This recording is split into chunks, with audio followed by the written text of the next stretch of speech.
parce que La Cour des comptes politique. s'arrête aussi sur la question des APL, l'un des premiers postes de dépenses sociales en France qui concerne 6,5 millions de ménages et qui atteint 17 milliards en 2019. La Cour des comptes parle d'un système opaque, complexe et injuste.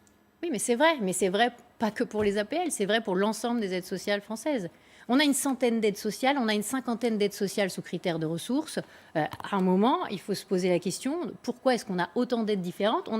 On a 80 modes de calcul différents, avec des seuils différents, avec des critères différents, et on est censé, nous, Français, s'y retrouver là-dedans. Mais c'est impossible.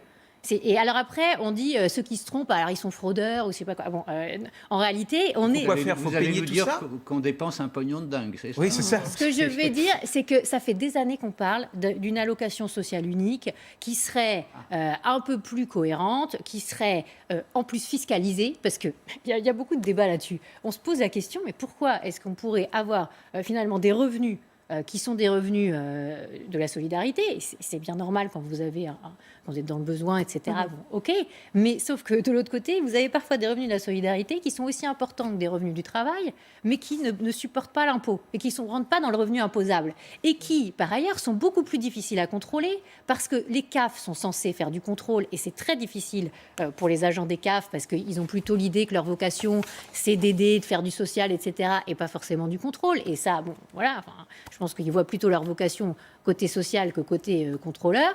Et c'est à Bercy de contrôler finalement à un moment. Si on a autant de fraude sociale non contrôlée, et nous on l'a estimé entre 7 milliards et 10 milliards d'euros. Et il y a des parlementaires qui ont essayé de faire un rapport dernièrement pour évaluer la fraude sociale, c'est absolument impossible.